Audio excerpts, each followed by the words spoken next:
करिश्मा अपने पति राहुल के साथ रहती है। राहुल बहुत तगड़ा पहलवान होता है। करिश्मा सुबह सुबह दूध का कप लेकर अपने पति के पास जाती है। ये लीजिए दूध और पी लीजिए। अरे पत्नी जी, अगर यही तुम जरा प्यार से बोल लेती तो और अच्छा होता ना। और कितना प्यार से बोलूं, इतना तो बोल दिया। अब क्या प्यार शब्द एक कागज पे लिखा कर दूध में मिला दूं, तब लगेगा कि मैं प्यार से बोल रही हूँ। अरे पत्नी जी, तुम नाराज हो क्या? नाराज न रहूं तो क्या तुम्हारी आटी उतारूं? पति जी, मैंने परसों शाम को आपसे कहा था कि घर आते समय मेरे लिए शहर के बाहर वाली सड़क से कचौड़ी ले आना, लेकिन पति जी आपसे वो भी नहीं लाया गया ना। अरे पत्नी जी, मेरे पास बस 5 रुपए थे और मेरी चप्पल भी टूट गई थी। पत्नी जी, तुमने ये भी तो कहा था ना कि आलू खत्म हो गए हैं, तो मुझे उस समय आलू लाना ही ठीक लगा, तो इसीलिए मैं वहीं ले आया था। तो अब आलू से ही प्यार करो, मुझसे कुछ मत बोलो। कचौड़ी तक तो खिला नहीं सकते, गरीबी में ही हमारी पूरी जिंदगी बीत जाएगी। करिश्मा हमेशा अपने पति को ऐसे ही पैसों की वजह से सुनाती रहती है। कुछ दिनों बाद शहर से रेशमा नाम की लड़की आती है। अरे मौसी कैसी हो? आप देखो मौसी, मैं कितनी बड़ी हो गई। रेशमा बच्ची तू आ गई, मैं कब से तेरा इंतजार कर रही थी। रेशमा तू अकेली कैसे आई? मैंने तुझे कहा था ना कि जब भी तू आए बस अकेले मत आया करो।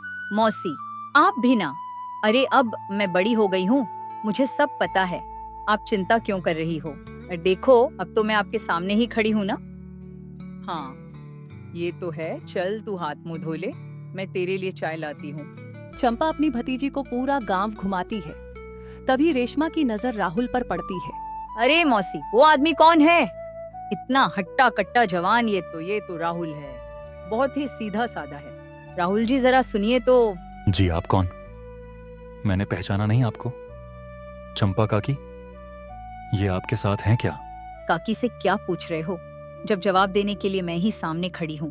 मेरा नाम रेशमा है और मैं आपकी चंपा काकी की भतीजी लगती हूँ। आपको अच्छी लगती हूँ? मैं कुछ समझा नहीं। अरे मेरा मतलब है आप काफी फिट हैं, बड़े ही अच्छा लग रहे हैं। रेशमा का दिल राहुल पर आ जाता है और वो अक्सर राहुल के आगे पीछे घूमती रहती है। हाय राहुल जी, आप तो पीछे से भी बहुत ही हॉट लगते हैं। आपको हाथ लगाकर तो मेरे शरीर में गर्मी होने लगती है। अरे ये आप क्या कह रही हैं? जरा दूर रह के बात कीजिए मुझसे। दोनों ऐसे ही पेड़ के पास बात कर रहे होते हैं, तब गुस्से में करिश्मा वहां आती है। अरे ओ रेशमा, काली नजर वाली, मेरे पति के पीछे ऐसे दौरे डालते हुए शर्म नहीं आती? पहली बात तो मेरा नाम बस रेशमा है, और हाँ आपके पति है ही इतने अच्छे कि मैं खुद को रोक नहीं पाती। खैर आपको अच्छा नहीं लग रहा, इसलिए अभी तो मैं यहाँ से जा रही हूँ। हाँ हाँ चली जा यहाँ से, वरना भागती हुई जाएगी आई बड़ी मेरे पति के पीछे घूमने वाली। रेशमा वहां से चली जाती है। करिश्मा तुरंत गरम गरम पानी अपने पति के ऊपर पर डालती है। अरे ये तुम क्या कर रही हो? इतना गर्म पानी है, तुमने मेरे ऊपर क्यों डाला? अब जल रहा है। अच्छा जी, यही जब वो अपने हाथ लगा रही थी आपके पीछे पर, तब तो मुंह से आपके कुछ नहीं निकला क्यों? तब आपको मजा आ रहा था, आपके मुंह से कुछ बोला नहीं गया। अब आप चुपचाप खड़े रहो और मैं जो कह रही हूँ वो मुझे करने दो। रेशमा को रोक तो दिया था करिश्मा ना, लेकिन अब भी वो कहाँ ही मानने वाली है। कुछ दिनों बाद करिश्मा नदी से मटके में पानी भर रही होती है। कैसी है आप? अपने पति के साथ बहुत खुश? तो हाँ, एंड तुम्हें बता दूं कि तुम मेरे पति से दूर रहो, तब मैं और ज्यादा खुश रहूंगी। मैं सीधा सीधा बोल रही हूँ। मुझे आपके पति बहुत पसंद है। आपको मेरी बात बहुत ही बुरी लग रही हो, लेकिन मुझे आपके पति बहुत अच्छे लगते हैं। ये नदी दिख रही है ना, इस नदी में डूब मर जा तो काम सीधा होता। शादीशुदा आदमी पर नजर रख रही है, मेरा घर तोड़ रही हो भगवान जी। अगर मैं इसे आपके पास आज पहुंचा दूं तो आप इसे नरक वाली जगह में रखना। स्वर्ग में रहने लायक कुछ नहीं किया है इसने। आपका गुस्सा अपनी जगह होगा सही, लेकिन मेरा प्यार भी गलत नहीं है। मैं राहुल जी से विवाह करना चाहती हूँ। उसके बदले मैं आपको 20 लाख रुपए देने को तैयार हूँ। 20 लाख? आज तक मैंने इतने पैसे कभी एक साथ देखे नहीं, और आप मुझे ये सारे पैसे देने को तैयार हैं? जी हाँ, मैं झूठ नहीं बोल रही हूँ, बस आपसे कुछ मांग रही हूँ। आप मुझे अपना पति दे दो, उसके बदले मैं आपको पूरे 20 लाख रुपए दूंगी।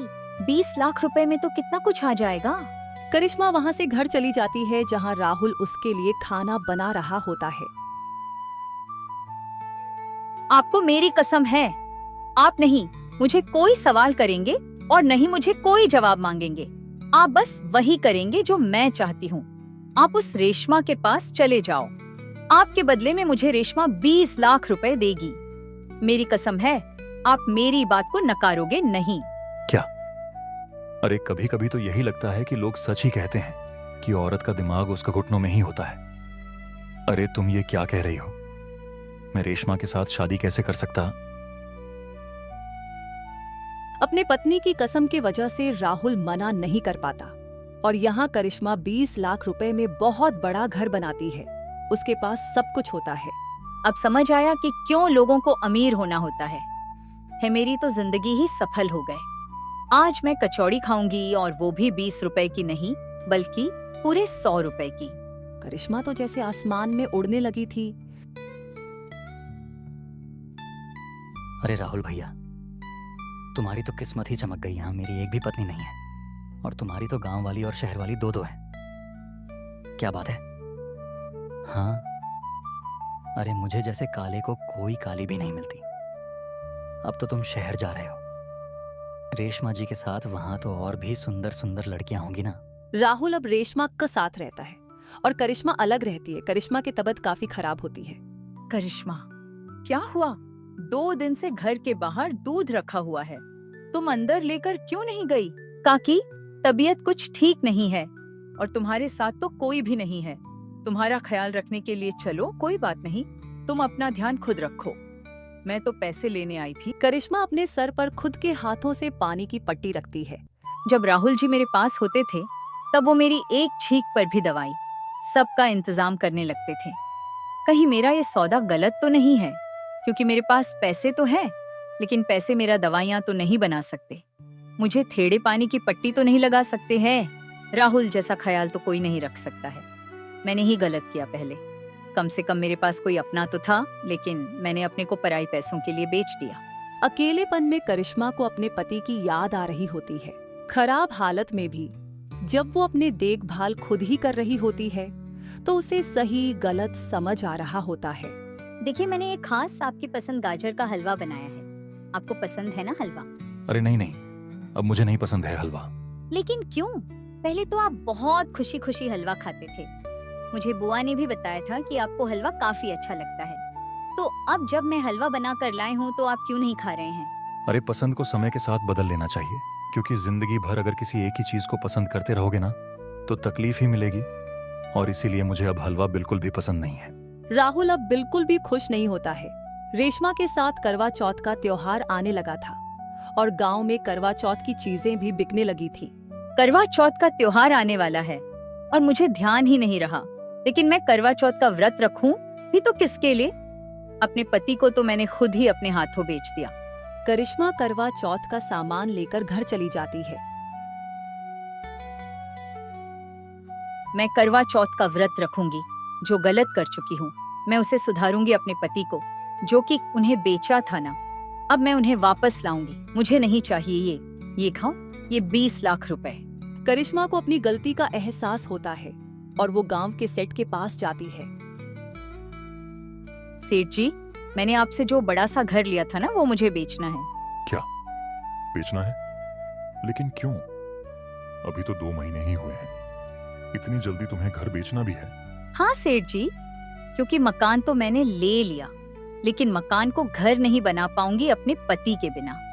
इसलिए मुझे अब बस अपने पति ही चाहिए और कुछ नहीं। करिश्मा अपना सब कुछ बेचकर 20 लाख रुपए जमा करती है और शहर आ जाती है। अरे करिश्मा दीदी, आप यहाँ? हाँ, मैं यहाँ, क्योंकि मुझे अपनी गलती का एहसास हो गया है। मुझे मेरा पति वापस चाहिए। तुम अपने 20 लाख रुपए ले लो, मुझे कुछ नहीं चाहिए। चाहिए तो बस अपना पति चाहे तो मैं तुम्हें अपनी तरफ से 2-3 लाख रुपए और दे दूंगी, क्योंकि उससे ज्यादा कुछ देने की तो मेरी औकात नहीं। मुझे बस अपना पति वापस चाहिए दीदी। मुझे कुछ नहीं सुनना। मैं लालच में आ गई थी। तुम भी यही सोच रही होगी कि मैं कैसी औरत हूँ, लेकिन मुझे अपने पति से बहुत ज्यादा प्यार है और मैं उनके बिना अब एक पल नहीं रह सकती। जो गलती मैंने की शायद ही कोई और औरत करे, लेकिन अब मुझे अपनी गलती का एहसास हो गया है और मैं यहाँ अपनी गलती सुधारने के लिए ही आई हूँ। मुझे अपना पति चाहिए। मैंने आपके पति को खरीद तो लिया था, लेकिन मैं कभी उन्हें अपना नहीं बना पाई, क्योंकि प्यार तो वो बस आपसे ही करते हैं। मेरी लाख कोशिश भी उन्हें मेरा नहीं बना पाई। इसके लिए मैं अब राहुल जी को नहीं रोकूंगी। आप उन्हें ले जा सकती है। राहुल जी, मुझे माफ कर दीजिए। चलिए हम दोनों गांव चलते हैं और अब हम वहां वापस से हमारी नई जिंदगी शुरू करेंगे। अब मैं तुम्हारे साथ नहीं जाऊंगा। लेकिन मुझे इतनी बड़ी सजा मत दीजिए। जिस पति को तुमने पैसों के लिए बेच दिया, तुमने उसी के लिए व्रत रखा है। मैंने तुमसे बहुत प्यार किया, तुम पर बहुत ज्यादा भरोसा किया और तुमने मुझे न चुनकर पैसों को चुना। तुम्हारा लालच इतना बड़ा था, तुमने बहुत गलत किया है और अब मैं तुम्हारे पास नहीं आऊंगा। राहुल अपनी दोनों पत्नियों को छोड़कर दूर गांव में चला जाता है। अंत में करिश्मा अपना सब कुछ खो देती है, वो भी बस लालच की वजह से। और इसलिए कहा जाता है कि लालच बुरी बला है।